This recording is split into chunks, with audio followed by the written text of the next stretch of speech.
na História, com Carlos Bastos.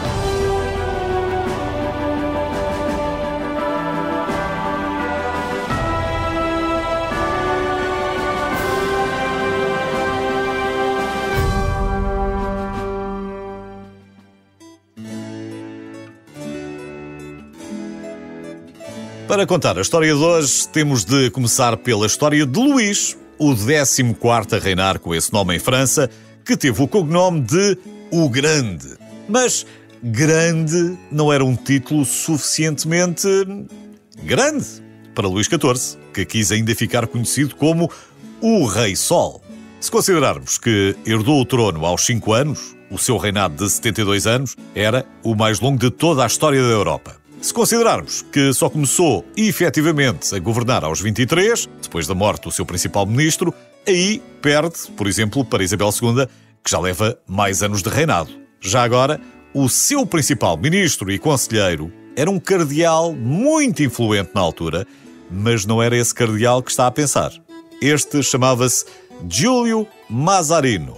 O outro, o cardeal Richelieu, imortalizado por Alexandre Dumas nos Três Mosqueteiros, também foi o principal conselheiro do rei Luís, mas do seu pai, Luís XIII. E ao que parece, ao contrário do livro, o verdadeiro cardeal Richelieu nunca participou de nenhuma traição contra o rei. Muito pelo contrário. Aliás, o absolutismo terá começado aí, e Luís XIV terá ido ainda mais longe, centralizando todo o poder na sua pessoa. Ou, como ele gostava de dizer, com a sua habitual modéstia, o Estado sou eu. O que nos leva à história de hoje é que foi a 6 de abril de 1682 que Luís XIV transferiu a sua corte para o Palácio de Versalhes. Este foi o centro do poder do antigo regime, até a família real ser forçada a voltar a Paris por causa da Revolução Francesa de 1789. Foram para um local onde não existia nada, porque Paris crescera desordenadamente, com graves questões sanitárias e lutas constantes entre fações rivais, e o rei queria um local onde pudesse organizar e controlar completamente o governo francês. Procuraram um local próximo de Paris, mas suficientemente afastado dos tumultos e das doenças. E escolheram o pavilhão de caça de Versalhes, que, ao longo das décadas seguintes, foi expandido até torná-lo no maior palácio do mundo. Ou seja, uma obra mais de acordo com Luís XIV. E é bom lembrar, atenção, que o rei vivia no Louvre. Mas, como não dava para ampliar, lá foi toda a gente para Versalhes. O Palácio de Versalhes tem cerca de 700 quartos, 2.000 janelas, 67 escadas, mais de 1.000 lareiras, mais de 5.000 peças de mobiliário e 6.000 pinturas. Um dos grandes destaques é a Galeria dos Espelhos, criada com um único propósito: ostentar.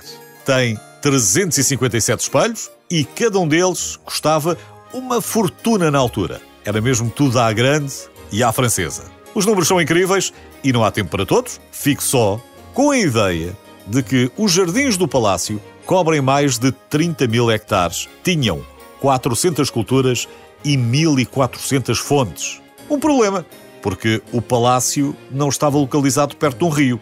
Foram criadas lagoas artificiais, aquedutos aéreos e subterrâneos. Toda a água das redondezas foi desviada para lá, mas mesmo assim não era suficiente para o passeio dos reis nos jardins. Portanto, os criados só ativavam as fontes à medida que o rei ia caminhando. Assim que ele já não via, fechavam logo tudo o que estava para trás. Foi assim que deram a ilusão que tudo estava a funcionar lindamente. Claro que a água não chegava para tudo. E talvez isso ajude a explicar porque é que o Palácio de Versalhes, uma obra de ostentação, não tem, pense nisto, uma única casa de banho.